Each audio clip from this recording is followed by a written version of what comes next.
दोस्तों नमस्कार, ये है मार्गदर्शन फॉर सिविल सर्विसेज। मैं अनुराग चौधरी। दोस्तों एनसीईआरटी श्रृंखला के अंतर्गत आज की वीडियो में आप पढ़ेंगे छठवीं कक्षा की सिविक्स यानी नागरिक शास्त्र सामाजिक एवं राजनीतिक जीवन भाग 1 का अध्याय 6 गांव का प्रशासन। इस अध्याय में आप जानेंगे गांव का प्रशासन किस प्रकार चलता है, पुलिस थाना क्या होता है, इसका कार्य क्या है, राजस्व विभाग और उसके प्रमुख कार्य कौन से होते हैं। तो आइए शुरू करते हैं आज का अध्याय 6 गांव का प्रशासन। दोस्तों भारत में 6 लाख से अधिक गांव हैं। उनकी पानी, बिजली, सड़क आदि की ज़रूरतों को पूरा करना कोई आसान काम नहीं है। इसके अलावा ज़मीन के दस्तावेजों का रख रखाव करना पड़ता है और आपसी विवादों का निपटारा करने की भी ज़रूरत पड़ती है। इन सब की व्यवस्था के लिए गांव का प्रशासनिक ढांचा होता है। तो आइए इस अध्याय के बारे में यानी गांव का प्रशासन जानने के लिए सबसे पहले एक घटना देखते हैं। गांव में झगड़ा।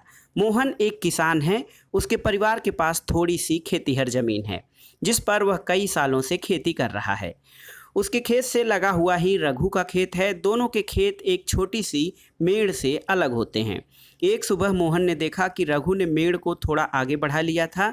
ऐसा करके उसने मोहन की कुछ ज़मीन अपने खेत में मिला ली और अपने खेत का आकार बढ़ा लिया। मोहन को बहुत गुस्सा आया मगर वह थोड़ा डरा हुआ भी था। रघु के परिवार के पास बहुत ज़मीन थी और इसके अलावा उसके ताऊ गांव के सरपंच थे। फिर भी मोहन ने हिम्मत से काम ली और रघु के घर पहुंच गया। दोनों के बीच कहासुनी हुई। रघु ने तो मानने से ही इनकार कर दिया कि उसने मेड़ को आगे बढ़ाया था। थोड़ी ही देर में झगड़ा शुरू हो गया। रघु ने अपने एक मजदूर को बुला लिया और दोनों ने मिलकर मोहन पर चिल्लाया। फिर उन्होंने मोहन को मारना शुरू कर दिया। हो हल्ला सुनकर पड़ोसी बाहर आ गए। उन्होंने देखा कि मोहन की पिटाई हो रही है। बीच बचाव करके उन्होंने मोहन को बचाया। मोहन को सिर पर और हाथ में बहुत चोट आई थी। एक पड़ोसी ने उसकी मरहम पट्टी की। मोहन के एक दोस्त ने जो गांव के डाकघर में काम करता था सुझाव दिया कि उन्हें स्थानीय पुलिस थाने में चलकर रपट लिखवानी चाहिए, जबकि कुछ लोग इसके खिलाफ थे। उनको लग रहा था कि बहुत सारा पैसा बर्बाद हो जाएगा और नतीजा कुछ भी नहीं निकलेगा। कुछ लोगों ने कहा कि रघु के परिवार वाले तो पहले ही पुलिस थाने पहुंच चुके होंगे। काफ़ी विचार विमर्श के बाद अंततः यह तय हुआ कि जिन पड़ोसियों की आंखों के सामने ये घटना हुई थी, मोहन उनको लेकर पुलिस थाने जाएगा। अब आइए देखते हैं पुलिस थाने का क्षेत्र। तो थाने के रास्ते में एक पड़ोसी ने पूछा, क्यों न हम थोड़ा और पैसा खर्च करके शहर के बड़े थाने चलें। मोहन ने समझाया कि बात पैसे की नहीं है, हम इसी थाने में अपना मामला दर्ज करवा सकते हैं क्योंकि हमारा गांव इसी थाने के कार्यक्षेत्र में आता है। तो पुलिस थाना क्या होता है इसके बारे में जानते हैं। दोस्तों हर पुलिस थाने का एक कार्यक्षेत्र होता है जो उसके नियंत्रण में रहता है। लोग उस क्षेत्र में हुई चोरी, दुर्घटना, मारपीट, झगड़े आदि की रपट उसी थाने में लिखवा सकते हैं। यह वहाँ के थानेदार की जिम्मेदारी होती है कि वह लोगों से घटना के बारे में पूछताछ करे, जांच पड़ताल करे और अपने क्षेत्र के अंदर के मामलों पर कार्रवाई करे। यानी थाने के क्षेत्र के अंदर कानून व्यवस्था बनाए रखना पुलिस थाने का काम होता है। तो दोस्तों उसके बाद जब रास्ते में वो लोग थाने पर जो है रिपोर्ट लिखाने गए तो वहाँ पर जब सब लोग पुलिस थाने पहुँचे तो मोहन थानेदार के पास गया और उसे पूरा मामला बताया। उसने ये भी बताया कि वह अपनी शिकायत लिखित रूप में देना चाहता है। थानेदार ने बड़ी बेरुखी से कहा कि उसके पास छोटी छोटी शिकायतों की जांच पड़ताल का समय नहीं है। मोहन ने अपने घाव भी दिखाए लेकिन थानेदार पर उसका कोई असर नहीं हुआ। मोहन हैरान था कि उसकी शिकायत आखिर दर्ज क्यों नहीं की जा रही थी।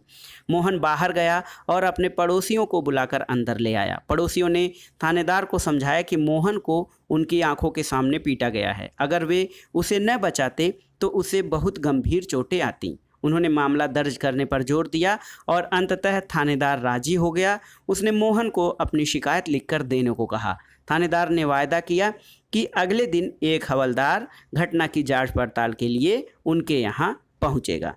तो दोस्तों जो घटना हो रही है या गांव में जो झगड़ा या विवाद होता है उसको निपटाने का कार्य पुलिस थाने से किया जाता है क्योंकि पुलिस थाने का मुख्य कार्य थाना क्षेत्र के अंतर्गत जो भी विवाद हैं, आपसी विवाद हैं या कानून व्यवस्था संबंधी समस्याएं हैं, उनका निपटारा करना। इसके अलावा एक अन्य प्रमुख विभाग है राजस्व विभाग। तो दोस्तों, राजस्व विभाग या रेवेन्यू डिपार्टमेंट का काम क्या है, उसके बारे में जानते हैं। दोस्तों, जहां से झगड़ा शुरू हुआ था वहां से आते हैं। मोहन और रघु में खेत की मेड़ को लेकर ज़बरदस्त लड़ाई हुई थी और कोई और तरीका नहीं था जिससे वे मामला अपना शांतिपूर्वक सुलझा लेते। क्या कोई ऐसे अभिलेख यानी रिकॉर्ड होते हैं जिनसे ये पता चल जाए कि गांव में किसके पास कौन सी ज़मीन है? तो ये कैसे किया जाता है, इसके बारे में आइए जानते हैं। दोस्तों, कोई भी जो ज़मीन होती है उसको नापना, उसका रिकॉर्ड रखना, वो किसके नाम से है, ये सब जानकारी राजस्व विभाग के अंतर्गत होता है। ज़मीन को नापना और उसका रिकॉर्ड रखना पटवारी का मुख्य काम होता है। अलग अलग राज्यों में इसको अलग अलग नाम से जाना जाता है। जो पटवारी है इसको कहीं पटवारी, कहीं लेखपाल, कहीं कर्मचारी और कहीं ग्रामीण अधिकारी, तो कहीं कहीं पर कानूनगो भी कहा जाता है। और हम ज़मीन का लेखा जोखा रखने वाले कर्मचारी के लिए पटवारी शब्द का प्रयोग कर रहे हैं। तो दोस्तों, ये जो पटवारी होता है ज़मीन का लेखा जोखा रखता है और प्रत्येक पटवारी कुछ गाँव के लिए जिम्मेदार होता है। नक्शा होता है और उसके अनुसार खसरा बना होता है और ये जो खसरे का रजिस्टर होता है इसी के अनुसार गांव में लोगों की ज़मीन जो होती है वो उनके रजिस्टर में दर्ज होती है। दोस्तों, आमतौर पर जो पटवारी या लेखपाल होते हैं उनके पास खेत नापने के अलग अलग तरीके होते हैं। कई जगहों पर वह एक लंबी लोहे की जंजीर का इस्तेमाल करते हैं। इसको जरीब कहा जाता है। तो जरीब जो है, आप याद रखिएगा, ये भूमि मापन की ही एक इकाई या मापक यंत्र है। तो दोस्तों, लोहे की जंजीर का इस्तेमाल खेत या भूमि नापने के लिए इसको जरीब कहते हैं। और ऊपर दी गई कहानी में जो पटवारी है वो मोहन और रघु के खेतों को नाप कर ये देख सकता था कि गांव के नक्शे से मेल खाता है या नहीं। अगर वह नक्शे से मेल नहीं खाता तो उसको पता चलता कि मेड़ खिसकाकर खेत की सीमा बदली गई है। पटवारी किसानों से भूमि कर भी इकट्ठा करता है और सरकार को अपने क्षेत्र में उगने वाली फसल के बारे में भी जानकारी देता है और यह काम वो अपने रिकॉर्ड के आधार पर करता है। ये देखिए, यहाँ पर ये एक रिकॉर्ड है जो राजस्व विभाग का रिकॉर्ड है। इसको खसरा कहा जाता है। दोस्तों, खसरा के इस रिकॉर्ड में पटवारी नीचे दिए गए ज़मीन के नक्शे के मुताबिक यहाँ पे सूचनाएं भरी गई हैं और इससे ये पता चलता है खसरे से कि ज़मीन का कौन सा टुकड़ा किसके पास है। ये देखिए, यहाँ पर नंबर, क्षेत्र हेक्टेयर में, ज़मीन मालिक का नाम, पिता और पति का नाम और पता, यदि बटाई पर है तो दूसरे किसान का नाम, और इस साल जोती गई ज़मीन कितना है, फसल कौन सी बोई गई है, किस क्षेत्र पर है, और इसके अलावा पड़ती ज़मीन तथा सुविधाएं कौन कौन सी हैं, ये सभी खसरा नामक रजिस्टर में दर्ज होती हैं। और ये देखिए, यहाँ पर जो गांव है, गांव का एक नक्शा है। ये पैमाने पर नहीं है लेकिन मोटा मोटा आप इसको अंदाज से लगा सकते हैं। इसमें जो चिन्ह होते हैं उससे आपको पता चलता है सीमा कौन सी है, कच्ची सड़क पक्की सड़क कौन सी है, और पेड़ आदि का ब्यौरा इसमें रहता है। दोस्तों, किसान जो होते हैं उनको अधिकतर अपने नक्शों की और रिकॉर्ड की ज़रूरत पड़ती है। इसके लिए उसे कुछ शुल्क देना पड़ता है और किसानों को इसकी नकल पाने का अधिकार भी होता है। हालांकि कई बार उनको ये रिकॉर्ड आसानी से नहीं मिलते हैं और लोगों को इसे हासिल करने में कई मुश्किलों का सामना करना पड़ता है। कई राज्यों में ये सारे रिकॉर्ड कंप्यूटरीकृत हो गए हैं और ये कंप्यूटर में डालकर इन रिकॉर्डों को पंचायत के दफ्तर में रख दिया गया है ताकि वे आसानी से लोगों को उपलब्ध हो सके और नई सूचनाओं के अनुसार ये नियमित रूप से अपडेट किए जा सकें।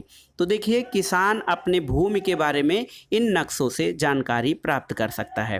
दोस्तों, ये जो नक्शा है या इसको ज़रूरी होता है वह उनको समय समय पर दुरुस्त करता रहे, और किसान कई बार फसलों को बदल भी देते हैं और दूसरी फसल उगाने लगते हैं। कोई कहीं कुआं खोद लेता है और इन सब का हिसाब रखना सरकार के राजस्व विभाग का काम होता है और इस विभाग के वरिष्ठ लोग इस काम का निरीक्षण करते हैं।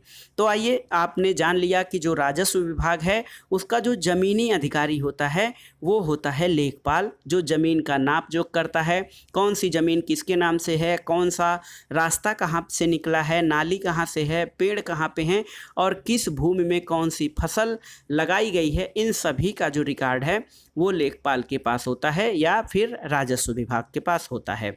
और इसमें जो सूचनाएं होती हैं उनका समय समय पर जो है उसको अपडेट भी किया जाता है ताकि सही जानकारी मिल सके।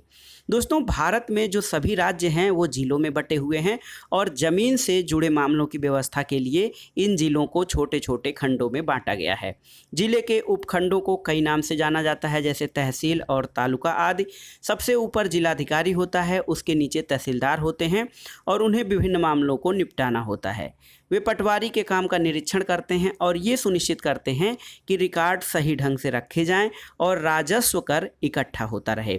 वे यह भी देखते हैं कि किसानों को अपने रिकॉर्ड की नकल आसानी से मिल जाए और वे विद्यार्थियों को ज़रूरत पड़ने पर जाति प्रमाण पत्र आदि जारी करते हैं और तहसीलदार के दफ्तर में ज़मीन से जुड़े विवाद के मामले सुने जाते हैं।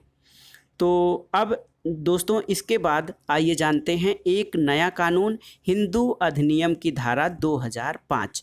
नया कानून क्या है? तो दोस्तों, हम जब कुछ किसानों के बारे में सोचते हैं जिनके पास ज़मीन है तो आम तौर पर हमारे ध्यान में पुरुष होते हैं। महिलाओं की हैसियत खेतों के काम में एक मददगार की मानी जाती है और उनके बारे में ज़मीन के मालिक के रूप में कभी नहीं सोचा जाता।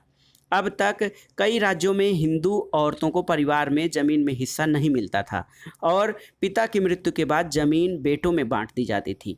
हाल में यह कानून बदल दिया गया है। नया कानून क्या है? तो नए कानून के मुताबिक बेटों, बेटियों और उनकी मां को ज़मीन में बराबर हिस्सा मिलता है और ये कानून सभी राज्यों और केंद्र शासित प्रदेशों में लागू होगा। तो एक नया हिंदू उत्तराधिकार कानून 2005 आया है, जिसके अंतर्गत ज़मीन पर अब केवल पुरुषों का हक नहीं बल्कि जो महिलाएं हैं, उनकी बेटियां हैं, बेटे बेटियों दोनों का समान हक होगा। इस कानून से बड़ी संख्या में औरतों को फ़ायदा होगा। उदाहरण के लिए दोस्तों, सुधा एक खेतीहर परिवार की सबसे बड़ी बेटी है। वह शादीशुदा है और अपने पास के गांव में रहती है। अपने पिता की मृत्यु के बाद सुधा अक्सर खेती के काम में मां का हाथ बटाने आती है। उसकी मां ने पटवारी से कहा कि ज़मीन पर अब बेटे के साथ साथ उसकी और 2 बेटियों का नाम भी रिकॉर्ड में आ जाना चाहिए। सुधा की मां बड़े आत्मविश्वास के साथ छोटे बेटे और बेटी की मदद से खेती का काम संभालती है और सुधा भी इसी निश्चिंता में जी रही है कि ज़रूरत पड़ने पर वह अपने हिस्से की ज़मीन से काम चला सकती है। देखिए, यहाँ पर एक चित्र है, रिफ्लेक्शन ऑन माय फैमिली। ये इसके आधार पर ये देखिए, यहाँ पर एक बिटिया की चाह नामक एक छोटी सी पोयम दी गई है, जो हमारा नया कानून आया है हिंदू उत्तराधिकार 2005, इसके बारे में एक सही सूचना और देखिए बहुत सटीक विश्लेषण करता है कि एक बिटिया की चाह क्या होती है। दोस्तों, विरासत में मिला यह घर पापा को अपने पिता से, यही घर मिलेगा मेरे भैया को मेरे पिता से, पर मैं और मेरी माँ हमारा क्या, बता दिया गया है मुझे। पिता के घर में हिस्से की बात औरतें नहीं किया करती, लेकिन मुझे चाहिए एक घर अपना, बिल्कुल मेरा अपना, नहीं चाहिए दहेज में रेशम और सोना। तो ये देखिए, ये जो हमारा उत्तराधिकार कानून 2005 नया लागू हुआ है, वो इसी कविता को चरितार्थ करता हुआ है कि जो हमारी ज़मीन है उस पे केवल बेटों का हक नहीं बल्कि बेटियों या पुत्रियों का हक भी इस पर बनता है। तो दोस्तों, ये था आज का वीडियो। 6वीं कक्षा के नागरिक शास्त्र सामाजिक एवं राजनीतिक जीवन भाग 1 का अध्याय 6 था, गाँव का प्रशासन। गाँव का प्रशासन कैसे चलता है, कानून व्यवस्था और राजस्व प्रशासन को चलाने के लिए कौन कौन से अभिकरण होते हैं, इनके बारे में आपने इसमें आसान शब्दों में जाना। वीडियो आपको कैसा लगा हमें कमेंट बॉक्स में ज़रूर बताइएगा। वीडियो को लाइक करें, शेयर करें और इस चैनल मार्गदर्शन फॉर सिविल सर्विसेज को सब्सक्राइब करें। वीडियो देखने के लिए धन्यवाद। नमस्कार दोस्तों।